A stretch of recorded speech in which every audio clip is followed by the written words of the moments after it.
isteri. Yang itu sangat-sangat perlu dijagalah komunikasi kita. Jadi tak apa, bergaduh tak apa, depan anak-anak pun tak ada masalah. Tapi cara bagaimana kita membaiki pergaduhan tersebut ataupun menangani, mengurus pergaduhan tersebut, itulah yang paling utama.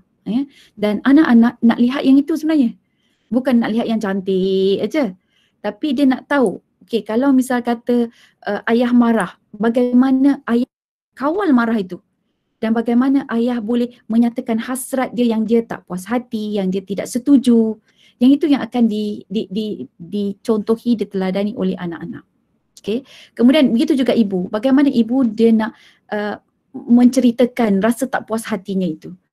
Okay. Dan actually hubungan ibu dengan ayah ini, kebaikan hubungan itu adalah hadiah yang paling tinggi, yang tidak ternilai, yang lebih mahal harganya berbanding dunia ini untuk anak-anak. Jadi kalau kita nak bagi hadiah pada anak-anak, kita ni kena pandai baik layan pasangan kita. Jadi anak-anak itu akan rasa sangat bahagia. Tuan-puan, kalau kita buat orang kata study sikit, kajian sikit kan, anak-anak yang datang daripada rumah yang ibu bapa dia selalu bergaduh, selalu menjerit, memekik, selalu memaki, mencarut, na'udzubillah, ya. Jadi yang ini anak dia keluar ni, menapak kaki pergi ke sekolah ni, hati dia akan merintih, terhiris. Dia sentiasa menangis, dia akan bawa duka yang sangat panjang. Bukan setakat di sekolah habis ya, dia main-main dengan kawan dia, tak. Benda itu akan terngiang-ngiang, dia akan bermain-main. Apatah lagi kalau ayah dia pukul ibu dia. Apatah lagi kalau si ibu pula yang karate bapak dia. Sekarang ni pun macam-macam, Masya Allah kan. Dia punya kes-kes tu, dia bukan setakat suami dera isteri tau. Isteri pun makin tinggi dia punya statistik mendera suami kan. Jadi di situ paparan tersebut yang ada di dalam rumah ini sebenarnya akan tersimpan lama dalam diri anak-anak. So in other words, untuk poin yang pertama ini, berusahalah suami dengan isteri, kalau ada tak setuju dan sebagainya, kan kita cuba the best that we could. Ya, yang paling baik, macam mana kita nak leraikan, macam mana kita nak uruskan perkara tersebut. Okey, itu yang pertama. Yang kedua, baginda Nabi Muhammad SAW, amazingly, apa yang Nabi buat sebagai tonggak keluarga adalah Nabi suka untuk bermesyuarat. Nabi suka berbincang dengan isteri-isterinya sehingga isterinya tu semua tahu urusan Nabi. Dan Nabi juga tahu urusan isteri-isterinya. Bayangkan tuan-puan, Nabi Muhammad SAW ini adalah insan yang sangat sibuk kan. Kita tahu semasa di Madinah, dia bukan sahaja pemimpin tetapi dia juga adalah pengurus pentadbiran ya, kota Madinah pada waktu itu.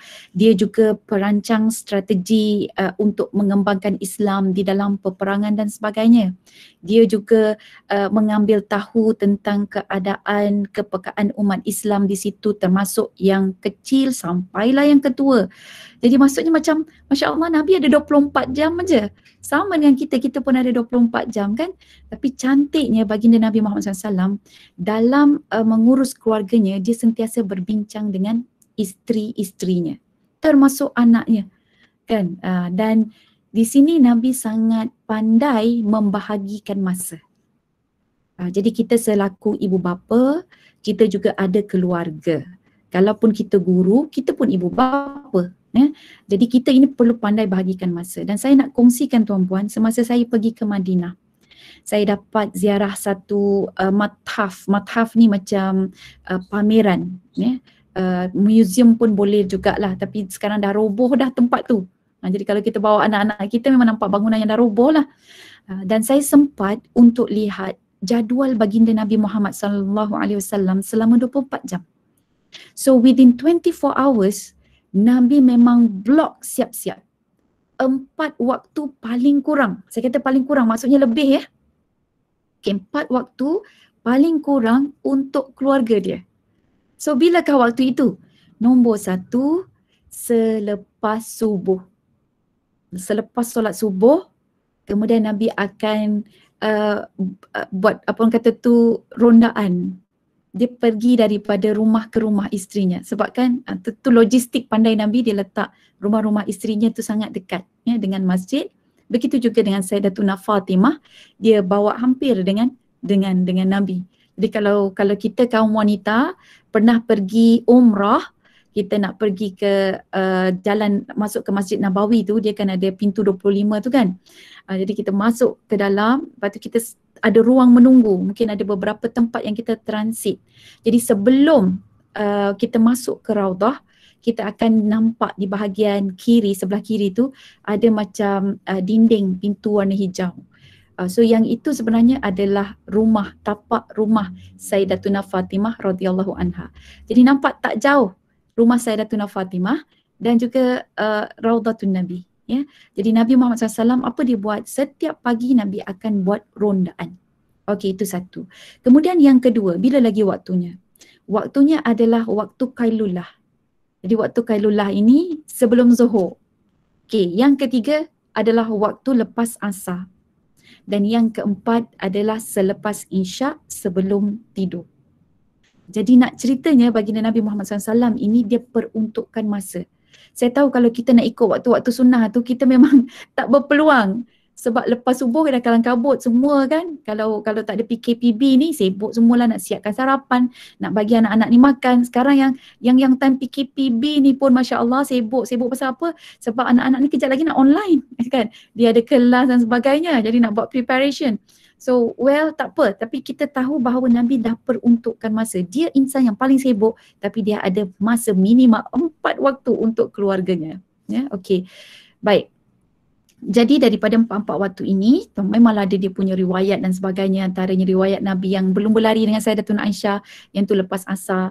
Kemudian waktu di mana Sayyidatuna siapa tu, dia ada jumpa dengan Rasulullah SAW, kemudian Nabi mengiringinya sehingga ke pintu untuk dia balik kan.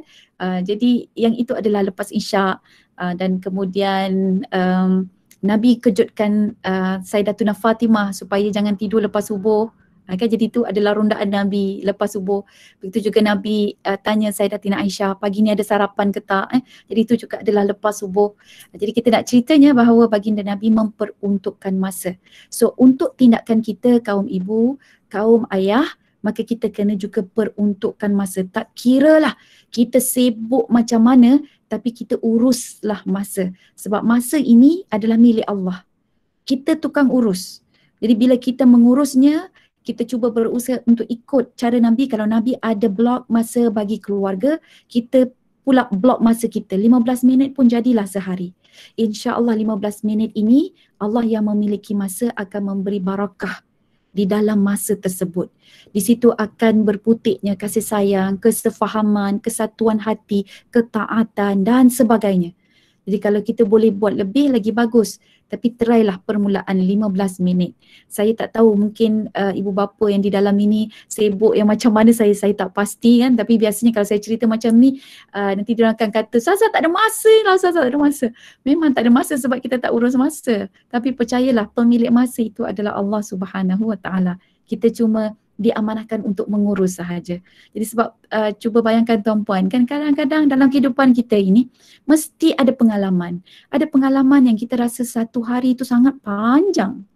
Ada pengalaman satu hari itu sangat pendek. Tahu-tahu dah malam dah kan. Jadi perasaan-perasaan seperti itulah yang mendatangkan orang kata ada barakahnya dan sebagainya. Jadi insya-Allah saya memang kalau dulu masa saya jadi pensyarah kan cikgu, saya memang selalu kata saya tak ada masa. Memang betul-betul lah Allah bagi tak ada masa. Dan kemudiannya bila saya belajar tentang bagaimana Rasulullah SAW kan menguruskan masa dan sebagainya, kita rasa malu sendiri.